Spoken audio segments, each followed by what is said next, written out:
Question 6. Représentez le développement de chaque solide ci-dessous. Pour le prisme droit, je vais commencer par tracer la face avant, représentée par un grand rectangle. Je me suis laissé un peu d'espace en haut, en bas et à gauche de mon rectangle pour tracer certaines de mes faces latérales ainsi que mes deux bases. Alors, je vais commencer par la base du dessous et du dessus qui coïncide avec la largeur du rectangle. La base du dessous et celle du dessus. Pour bien les visualiser, je vais les mettre en jaune. Donc, mes deux bases dessus-dessous sont en jaune. Ensuite, je vais tracer la face latérale gauche.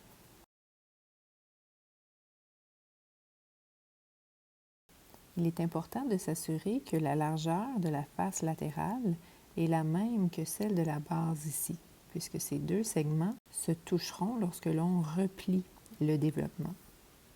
Ils correspondent à l'arête en rouge ici. Ensuite, je dois tracer la face latérale droite qui est parallèle et isométrique à celle de gauche.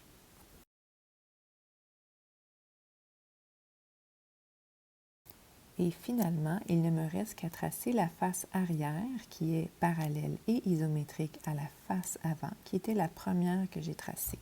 Donc, je dois la tracer avec les mêmes dimensions que ma toute première face.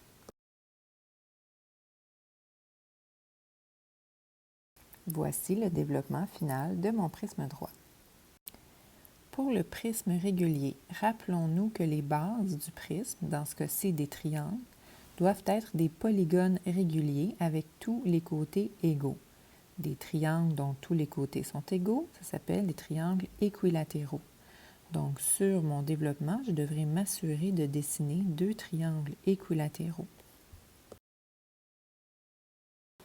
Et puisqu'il s'agit d'un prisme régulier, les trois faces latérales qui sont des rectangles seront isométriques, donc identiques, de même largeur.